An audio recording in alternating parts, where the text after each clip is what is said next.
Good afternoon, everyone, and a very warm welcome to all of you who are watching this live. And if you're watching it on the later on the replay, then hello to you as well.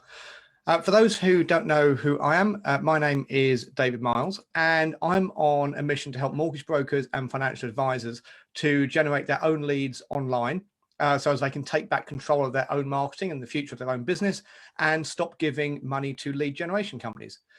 Now, as you'll know, if you've been on these live streams before, I think that one of the really great ways to generate leads online, and something I think should be at the core of your online lead generation strategy, is Google Ads. And the other day, I posted a question in the Facebook group asking what kinds of things people would like me to talk about in upcoming Facebook Live events. One of our members, Paul, who I know uses Google Ads, said that he would like me to talk a bit more about keywords and how to find the right keywords and the ones that aren't going to cost a fortune.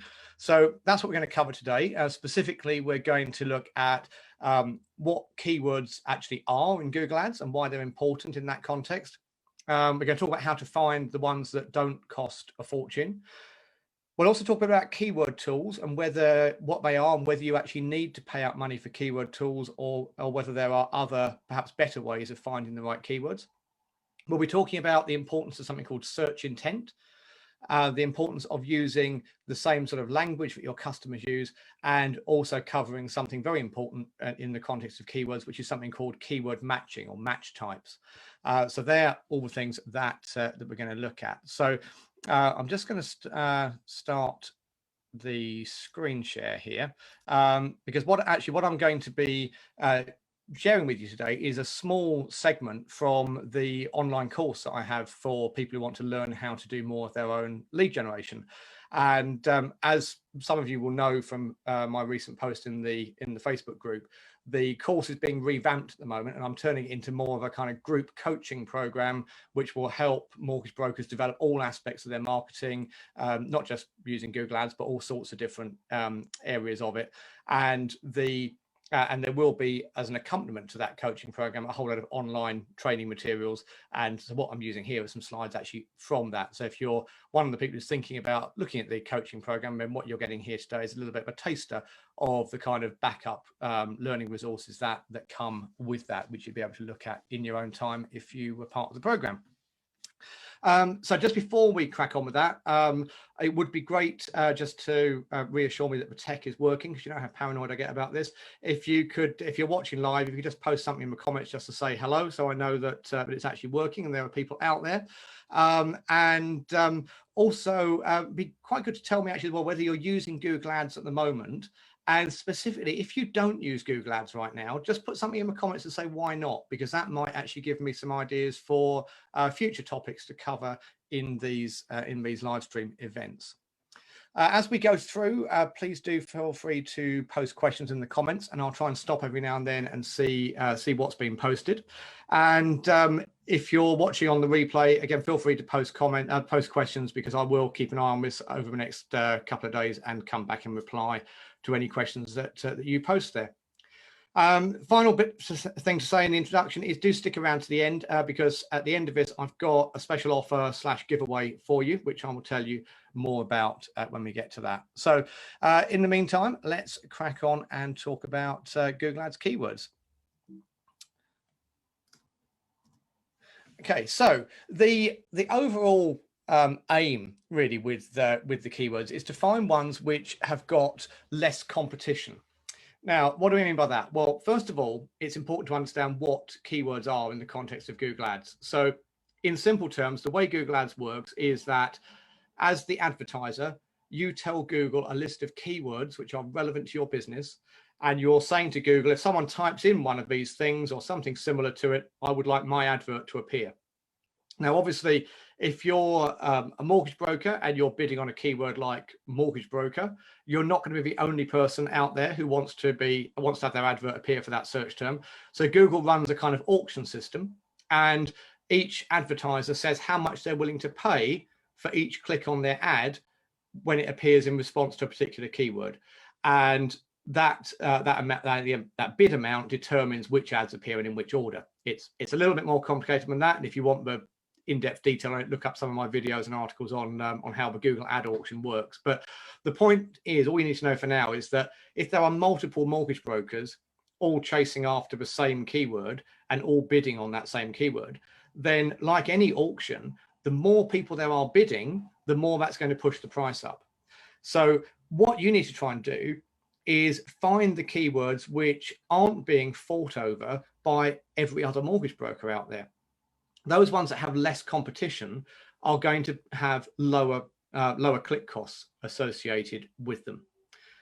The other thing you tend to find is that those lower competition keywords very often are the ones which will bring you warmer prospects, i.e. they'll bring you clicks from people who are more likely to be ready to take the desired action, which is likely to be, to phone you up or fill in an inquiry form and start down that road of getting some mortgage advice.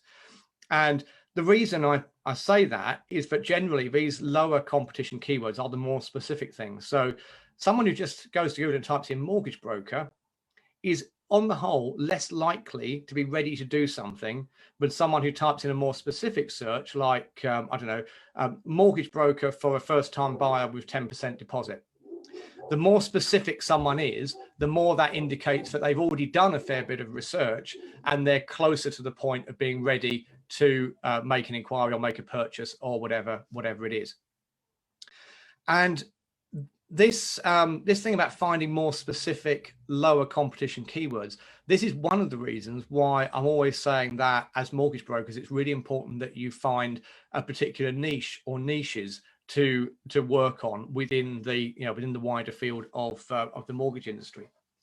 And if you've not heard me talk about niching before, have a look on the website, the ppcmachine.co.uk/mortgage brokers, and you'll find articles in there, including one all about niching. Have a look in the video section of the Facebook group or on the YouTube channel, and you'll see an interview I did recently with Rob DaCosta where we were talking about niching. But it's about finding specific areas within the mortgage sector to focus on. And if you do that, it will help your business in many ways, but it will also make it easier for you to find those more specific lower cost keywords within Google Ads. Because, for example, a keyword such as mortgages for armed service personnel is going to be more specific, more niche, and therefore cost less than a keyword like local mortgage brokers. Okay, so that's one of the many good reasons why niching your business is important. And then the other thing we need to think about when we're choosing keywords is search intent. Also sometimes called buyer intent and things like that. But it's basically for a particular search term, what we're asking is how much intent, what is the intention of the person who types in that search term, and how much intent do they have for buying something at the moment? And when I say buying something, that can be buying a service like mortgage advice. So to give an example of that, someone who types into Google cheapest mortgage rates, they've probably got slightly different search intent from someone who types in mortgage broker in Wolverhampton, if they live in Wolverhampton. The person who types in mortgage broker in Wolverhampton very clearly has the intent of finding a local mortgage broker to help them with their search for a mortgage. Whereas the person who types into Google cheapest mortgage rates, they might be looking for a broker, but equally they might be looking just to find out the rates to try and do the whole thing themselves. So by thinking about actually trying to get into the head of the person who would be typing in the sort of keyword you're focusing on, that can be a really good way to try and decide whether it's a good keyword or not. Someone who types in just someone who's typing in mortgage broker, is showing more intent than someone who types in mortgage calculator, would be another example. So do keep that in mind. So that's kind of that's the ideal we're aiming for. We're trying to find low competition keywords that have the right kind of search intent and are specific to the niche that you're working in, and which aren't therefore being chased after by every other mortgage broker out there. So now we know what we're aiming for. Next question is, how do we actually go about finding them? Well, there are various ways that you can come up with ideas for keywords, and I've put a few of them on the slide that you can see now. So the first one there is the thing I mentioned earlier on, keyword tools. So there are a number of tools out there, you know, on bits of software, online tools, which will come up with ideas for you for keywords. And typically what will happen is you'll put in the address of your website, or you'll put in a starter word like mortgages or mortgage advice, and then it will come up with a whole list of related keywords. Some of those keyword tools, like the one that Google themselves provide, some of those are free to use. Others are free up to a certain point, and then you have to pay if you want more, you know, a greater number of keywords and things. If you're interested in finding out more about keyword tools, again, go to my blog, the ppcmachine.co.uk/Google-ads, and one of the articles in there is called something like 40 Google Ads tools, but it's a list of all sorts of different tools for Google Ads, and there's a whole section in there of keyword tools.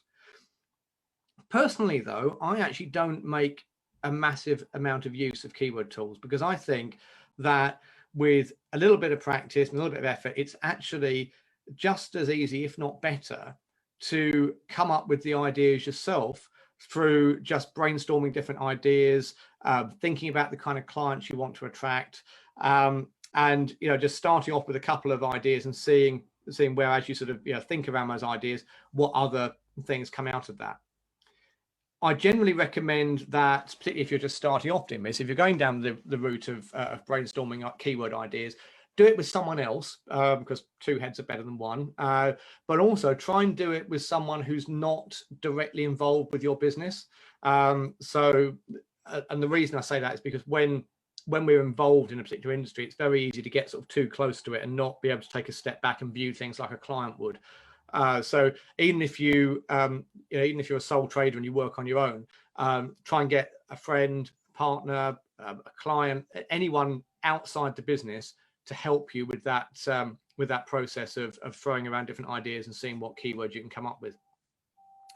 It's a good idea when you're doing that process to focus on, as I talked about before, the niche or niches that you operate in. That will give you ideas for keywords, and or any sort of USPs that you have. So, you know, a very obvious one is if one of your unique selling points is that maybe you're a broker who doesn't charge fees, well, then that would lead you down the route of focusing on keywords such as free mortgage advice or fee-free mortgage broker or things like that. Or if you specialize in mortgages for adverse credit, then, you know, that opens up a whole load of more specific keywords than just the very generic mortgage broker type ones. Your location and whether you want to attract local clients or not, that can make a big impact on the kind of keywords you have. Now, I think this is a very interesting time at the moment from the point of view of whether local services are going to have the same appeal as they have done in the past. Because, you know, why does somebody want a local mortgage broker? You know, and I know in the past a lot of people have done, and a lot of mortgage brokers have sold themselves on the basis of the fact that they are the local broker for whatever area it might be. Now, the main reason because people want a local broker is so they can go meet with them, sit down with them, etc., etc. Obviously, in case you're watching this on YouTube in years to come, I'm recording this in October 2010. We're in the middle of a huge global pandemic, and people aren't that keen to see each other at the moment. So, you know, that whole attraction of being able to go and meet with someone actually doesn't have the same appeal that perhaps it did have a year ago. Having said that, though, some people, even though they're not planning to actually meet the broker, they still like that comfort factor of knowing that they're dealing with someone who is local. Because, you know, rightly or wrongly, they might perceive that means the broker knows the local property market better, or, you know, things like that. Or it might give them that reassurance that they know that if something did go wrong, they can actually go and see the broker. Even so, they might not actually be intending to, but it's nice when they've got the option to, perhaps if they want to.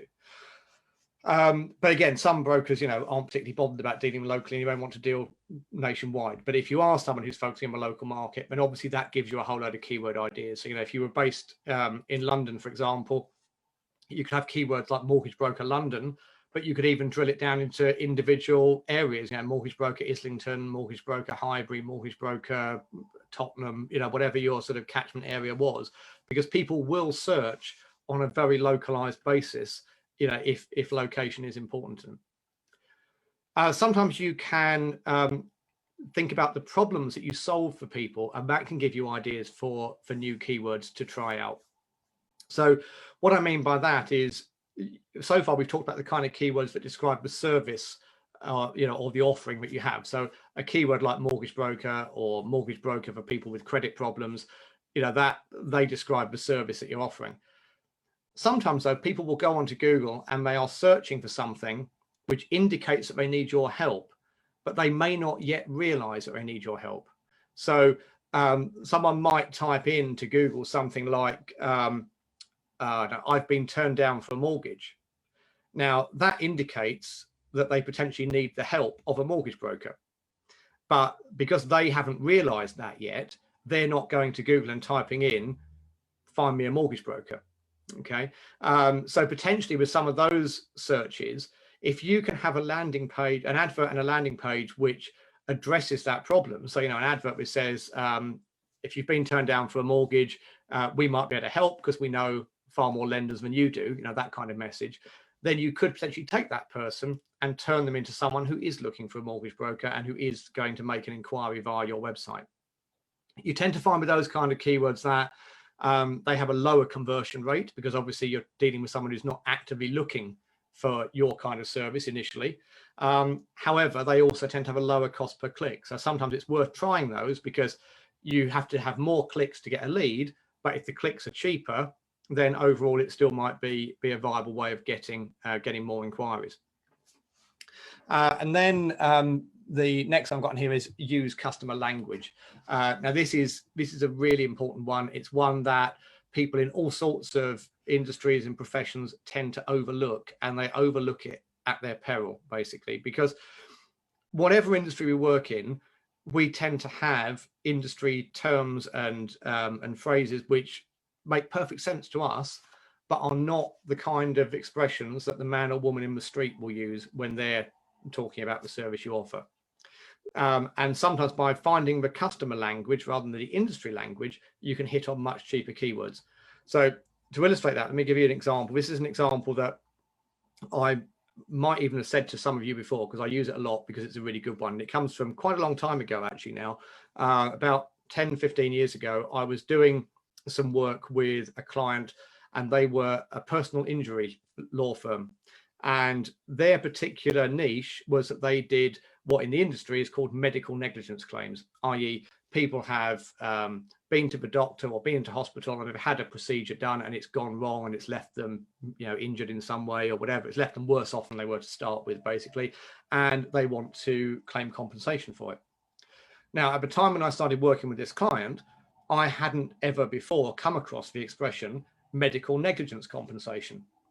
I could obviously work out what it meant, but I thought that's not a phrase that would have been in my personal vocabulary if I'd been looking for this kind of advice. So I thought, put yourself in the shoes of the client. What is this person who is, they're sat at home off work because they've had this operation that's gone wrong or whatever, and they want to do something about it. What are they going to type into Google? And I thought about that and I came up with what I thought would be the most popular thing. And so I went back to the solicitor and I said, right, what we're going to do, I said, is we're going to try bidding on something a little bit different. Now, bear in mind that at that time, the cost per click for things like medical negligence compensation was around £20 a click. I said, we're going to try bidding on sue the NHS instead. And the solicitor said to me, oh, well, I'm not sure about that. That's, I don't know if that's really quite the, the kind of message we want to be giving. That sounds a little bit, it sort of cheapens what we do, sounds a bit grubby. And I said, oh, okay. I said, but that is what you do, isn't it? You help people sue the NHS. And he said, oh, yeah, that is what we do, yes. And I said, well, it's £4.50 a click rather than £20. And he said, oh, okay, let's give it a try then. So we did. And for quite a while, until obviously other people caught onto it, it worked really, really well. So people would come along to Google, they'd type in sue the NHS, an advert would pop up, which said something like, want to sue the NHS, we can help. And bear in mind, this is in amongst all these other ads that are talking about medical negligence and clinical negligence and all this other highfalutin stuff. So this ad really stood out and resonated with the target audience. So again, applying that kind of thing to the mortgage industry, we talk about things like, well, we mentioned adverse credit just now. Is that what the man or woman in the street calls it? Or do they talk about credit problems or bad credit you know, or things like that. So so don't get sucked into just focusing on the industry specific terms. You can bid on the names of your competitors. I wouldn't recommend it for most of you at this particular stage. And another thing you could look at doing is bidding on your own brand name, your own business name. Again, I won't dwell on that for now, but there is an article in the Google Ads section of the website. There is an article called something like 7 Reasons to Bid on Your Own Brand Name. And that explains the reasons why you might want to do that. So I'm just going to try and have a look at the feed and see if we've got any questions come up, because I'm conscious of the fact I've been talking for a while and haven't been keeping an eye on this at all. See if I can do it without setting the sound off this time as well. Where's it gone? This was actually open on the screen before I started, but for some reason it's closed itself, which is slightly annoying. Try it on the phone. Here we are. Right. Here we are. So we have got some comments here. Paul says calculator is a word that drains your account. Yeah, it is. So it's probably worth talking actually at this point about a couple of words which you might think of using as keywords, but which actually in most cases, again, with all these things, there's not hard and fast rules. So you can test these things with your own site and your own audience, but by and large, a word like calculator or mortgage calculator is not a good keyword to bid on, because again, it's about search intent. So the kind of person who goes to Google and types in mortgage calculator, they probably don't want to speak to a broker or speak to anybody at this stage. They just want to get an idea of what their repayments would be, you know, for a certain size loan at a certain interest rate. Or maybe even it's someone who's not looking for a mortgage at all, but they're, you know, they've already got a mortgage and they're looking to see, you know, how much quicker they pay off their mortgage if they increase their repayments by £50 a month or whatever. So yeah, mortgage calculator generally doesn't get great results and will just, as Paul said, drain your account. And a similar one, again, I think I touched on this a little bit earlier on, but people who search for mortgage rates, generally speaking, they're the ones who are looking to do things themselves rather than get professional help from a broker. Something else you might want to be careful of as well is, again, test it, because I have seen some instances where it works well and some where it doesn't. People will search for things, they'll search for the names of lenders. So they'll go onto Google and they'll search for things like Barclays first-time buyer mortgages or Santander remortgage offers or whatever. In most cases, those people are not looking to deal with a broker, in my experience. So, you know, you could test them to a small extent, but again, I wouldn't go giving those kind of keywords huge amounts of budget until you've shown, you know, whether they do or don't work for your particular audience and your particular website. And there's a question from Ian as well. Can you add the keywords to your own web page? I'm not sure I quite understand the question, Ian, but I think what you're saying is, should the keywords that you're focusing on in Google Ads, should they appear on your web pages as well? The answer is yes, because one of the things that's important to do in Google Ads is to make sure that you send someone to a landing page which is relevant to the keyword they searched for. So, yeah, if someone is searching for first-time buyer mortgages, you would send them to your first-time buyer page. If they're searching for mortgages with credit problems, you'd send them to your page that talked about subprime adverse credit mortgages. And so therefore, yes, you would want to have the keywords as part of that page, because that's what would make it relevant to that particular thing. Okay, right, let's press on, and do keep the questions coming in if you have any others now or as we go through. So then the next thing I would say, once you've come up with those sort of ideas, as you go through that sort of brainstorming process, quite often you'll come up with just one idea, but you can then expand on that. So let's say, for example, you were niching into mortgages for people in the armed forces. Then just from coming up with that one idea, mortgage for armed forces, you know, that I've put in the top row there, well, then you could start to expand on that and think, okay, well, mortgages, we do mortgages, but we also do remortgages. So you put remortgages in the first column alongside mortgages. And then you think, well, what are some of the other things that would, describe the service we do. Well, we're mortgage advisors, but people also search for mortgage brokers. They also want mortgage quotes, so you could put all those in that second column. And then you could think of other ways of describing the armed forces. So you could, military, army, soldiers, navy, RAF, etc. And then once you've done that, you can actually then, from those three columns, take all the different combinations of them. So, and build quite a long keyword list just from that one idea, from that one seed idea of mortgages for armed forces. So, looking at the kind of table I've got on the screen there, we'd end up with a list of keywords like mortgage for armed forces, mortgage for the military, mortgages for army, mortgages for soldiers, and then mortgage broker for soldiers, mortgage quotes for the navy, all those different combinations, and you're going to have a huge list of keywords there just from that one simple idea. And again, if you want to speed up the process of doing all those combinations, have a look at that article I mentioned that's got the 40 different Google Ads tools, and at least a couple of the tools in there are ones which are specifically designed for this. You put in those kind of 3 columns or 4 columns or whatever, and it will automatically make all the different combinations for you. So the final thing to talk about is the difference between search terms and keywords, and how this impacts on something called keyword match types. Oh, that's good. Ian has said, yes, that's it. So I did interpret his question correctly. That's good. So search terms and keywords. So as I've put on the slide there, what we've talked about so far is the keyword, the thing that you as the advertiser are bidding on, okay? But there's this other thing called the search term. The search term is what the user, what Joe Public types into Google, which is potentially going to trigger your keyword and make your advert appear.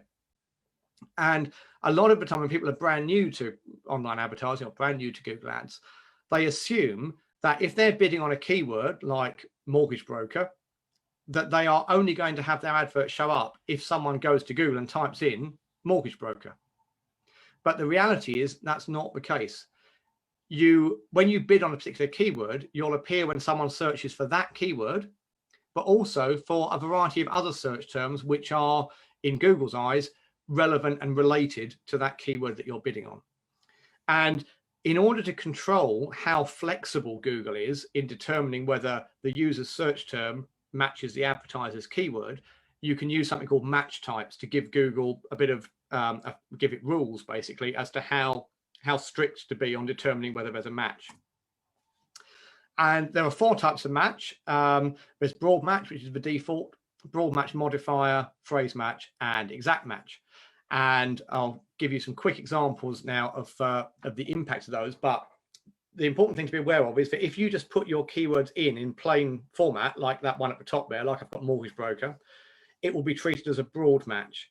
And most of the time, that is going to be a bad thing for you as the advertiser, okay? So the most precise match type is actually, just going back to my list there, is actually the one at the bottom of the list, the exact match one, which is where you put your keyword, when you're entering your keywords into your Google Ads account, you put it in square brackets. And that says to Google, I want this treated as an exact match keyword. And as the name implies, Google will then only show your ad if someone goes to Google and types in a search term which exactly matches or very, very closely matches the keyword you're bidding on. Okay, so your ad will appear for mortgage broker, obviously, because that's an exact match to what your keyword is.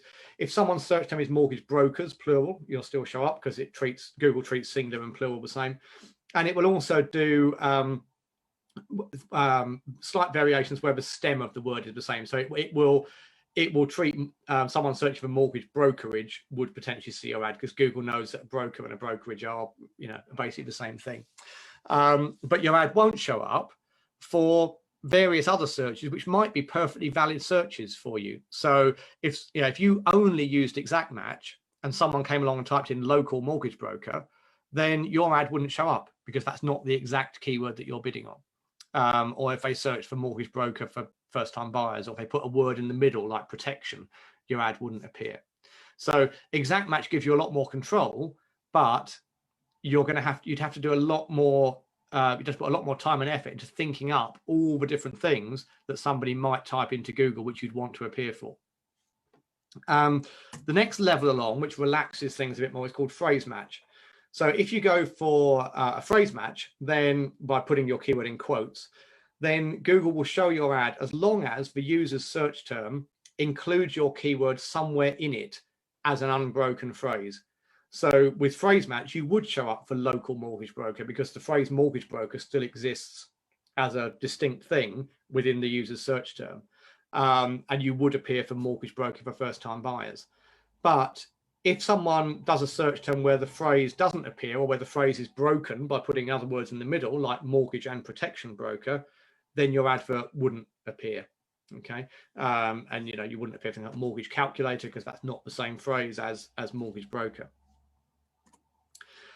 And then to relax things a bit more, you would go for the broad match modifier, which is where you put a plus sign in front of each of the words that make up your keyword phrase. And what broad match modifier does is it says to Google that it's okay to show your advert so long as the user's search term includes all the words in your keyword in any order. Okay, so now we would appear for mortgage and protection broker because the search term has the word mortgage in it and has the word broker in it. And and with broad match modifier, it doesn't matter that the phrase is broken up with the word protection in the middle. And we'd obviously still appear for all the things that we've already seen under phrase and exact. But you still wouldn't show up for mortgage calculator because that search term doesn't have the word broker in it, and we've got broker in our keyword with a plus sign in front of it. Now, broad match is where Google can go really quite wild with the matching, and potentially the user's search term only has to have one word in common with your keyword, and Google could still show your ad.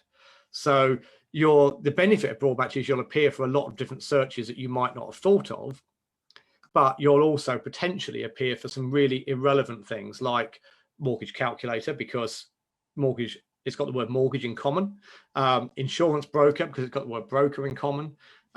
You might appear for things that just aren't available anymore, like 125% mortgages, or people looking for a completely different service from yours, missold mortgage compensation. But Google could potentially show that because the word mortgage appears in the user's search and the word mortgage appears in your keyword.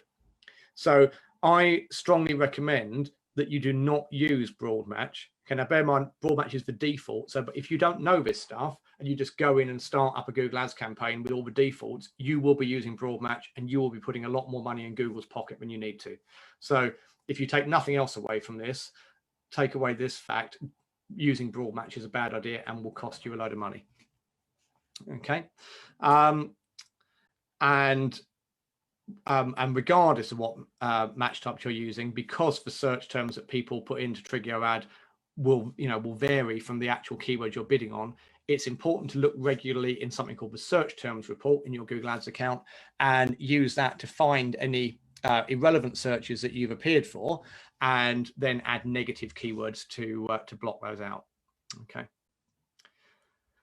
So there we go. That's a bit of a whistle-stop tour through through the idea of keywords and what they are. But hopefully, particularly those of you like Paul who are running Google Ads have now got some ideas there for things to do or not do, or to go and check in your accounts and see if you've for example got broad match keywords in there that you shouldn't have, and whatever. If you've got any final questions, do put them in now, just while I'm wrapping things up. So I did say that there would be a giveaway at the end. So the giveaway is, as I mentioned, the new coaching group coaching program earlier on. I'm aiming for that to launch in the next 4 to 6 weeks, and once the exact timescales are confirmed, those of you in the Facebook group will, I promise, be the first to know. But what I'd like you to do is, if you're even vaguely thinking that that's something that might be of interest to you, there's no commitment to this, but what I'd like you to do is just drop me an email and tell me what at the moment is your biggest marketing challenge, and specifically the biggest marketing challenge that you would want this coaching group to try and solve for you. So what's the one thing where if I said to you, this group will help you achieve X, what is that X thing that would make you think, I really want to be part of this? Send me your thoughts on that. put my challenge as the subject line in an email to david@thepcmachine.co.uk. And the giveaway is that of the responses I get, I will pick one person at random from those, and they will get, if they want to join the program, their first month of it for free as a thank you for the feedback. So I hope that's been useful. Just checking if there's any final questions. No, that's it. Thank you, Ian. Glad you found it interesting. If you think of questions afterwards, as usual, put them in the comments. If you're watching this on the replay, put them in the comments, and I will check back over the next couple of days and put any answers in there. And if there are, if like Paul, you've got special requests for what you'd like in future Facebook Lives, send me a message, put something in the group, and because I want this stuff to be relevant to you guys, because that's the whole point of it. Similarly, if I'm thinking about doing some more interviews on here, so if there are particular people or types of people you'd like to see interviewed on the Facebook Lives, either people from within the industry or people who've got expertise in other areas of digital marketing or whatever it might be, again, send those suggestions in, and I will do what I can to make all that happen. So thank you very much for watching, and I will see you again in 2 weeks' time for the next live stream. Thanks very much. Bye.